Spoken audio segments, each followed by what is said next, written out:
89 साल से ज्यादा का सफर बीत गया। सच है जो आया है वो जाएगा,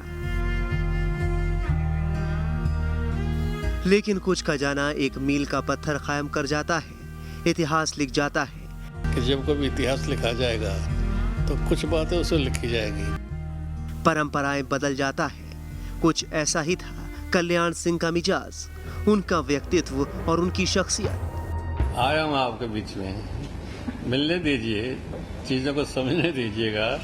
इतना ही कह सकता हूँ, बड़ी निष्पक्षता के साथ और पूरी प्रामाणिकता के साथ जनता की सेवा करने में कोई कोताही, कोई कमी नहीं रखा। आवाज में एक स्पष्ट तटस्थता, कठोरपन और चेहरे पर निर्भीक तेज कल्याण की पहचान थी। एनआईसी की मीटिंग में मैं स्पष्ट किया था कि गोली नहीं चलाऊंगा, गोली नहीं चलाऊंगा, गोली नहीं चलाऊंगा। पिछले 1.5 महीने से कल्याण सिंह की सेहत ठीक नहीं थी। इलाज के बाद भी सेहत में सुधार नहीं हो रहा था। शनिवार शाम उन्होंने अंतिम सांस ली। समाचार है, प्रदेश के पूर्व मुख्यमंत्री, राजस्थान और हिमाचल के पूर्व राज्यपाल, भारतीय जनता पार्टी परिवार के वरिष्ठ सदस्य माननीय कल्याण सिंह जी हमारे बीच में नहीं रहे। कल्याण सिंह की खराब सेहत को देखते हुए सबसे पहले उन्हें लोहिया अस्पताल में भर्ती कराया गया था। 4 जुलाई को उनकी हालत फिर से बिगड़ने पर उन्हें पीजीआई में शिफ्ट किया गया, लेकिन उनकी सेहत बिगड़ती चली गई। उत्तर प्रदेश के पूर्व मुख्यमंत्री श्री कल्याण सिंह जी के दुखद निधन का समाचार मिला है। समग्र देश में करोड़ों लोग कल्याण सिंह जी के निधन से क्षुब्ध है, दुखी है। मैं भी उसमें से एक। यूपी के पूर्व सीएम कल्याण सिंह के निधन पर यूपी में 3 दिनों के राजकीय शोक का ऐलान किया गया है। पार्थिव शरीर पीजीआई से उनके सरकारी आवास पर लाया जा चुका है। ये आवास शुरू से ही उनको आवंटित था, जब से वो मुख्यमंत्री पद जब उन्होंने छोड़ा, और तमाम यहाँ से वीवीआईपी जो आ गए हैं तमाम। पीएम मोदी ने ट्वीट कर दुख व्यक्त किया है। कल्याण सिंह जी के निधन से दुखी हूँ। कल्याण सिंह जी राजनेता, अनुभवी प्रशासक, जमीनी स्तर के नेता और महान इंसान थे। उत्तर प्रदेश के विकास में उनका अमिट योगदान है। ओम शांति। कल्याण सिंह बीजेपी के संस्थापक नेताओं में शामिल थे।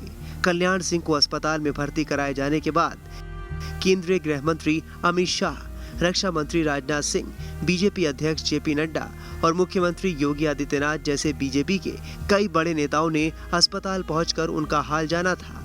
पीएम मोदी ने भी कई बार फोन पर उनके स्वास्थ्य के बारे में जानकारी ली थी, लेकिन अब उनके निधन के बाद बीजेपी में शोक की लहर है। बाबूजी को विनम्र श्रद्धांजलि है। भारतीय जनता पार्टी के लिए, प्रदेश के लिए बाबूजी का जाना अपूर्णीय क्षति है। इसे कोई पूरा नहीं कर सकता है। हम सब बहुत दुखी हैं। पूरे प्रदेश के अंदर शोक की लहर है। साल 1932 में जन्मे कल्याण सिंह 2 बार यूपी के सीएम और राजस्थान के राज्यपाल रहे।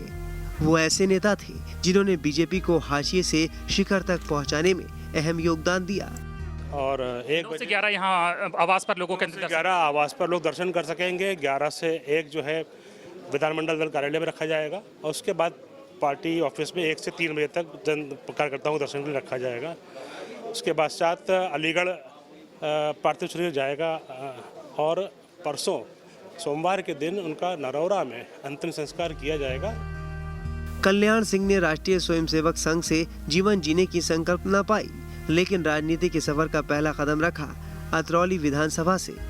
लौद समाज से एक 30 साल के युवा ने अलीगढ़ के अतरौली विधानसभा का पहला चुनाव लड़ा। परिणाम हार हुई, वो हार जो एक बार फिर लड़ने का तजुर्बा दे गई। 1967 में कल्याण सिंह ने फिर जनसंघ के झंडे तले पर्चा भरा और इस बार 4000 वोट के अंतर से जीत का परचम बुलंद किया। इसके बाद तो सिलसिला 8 बार तक जारी रहा। अतरौली कल्याण सिंह की परंपरागत सीट बन गई। दौर इमरजेंसी का आया तो कल्याण सिंह ने देश के लिए 21 महीने की जेल भी काटी।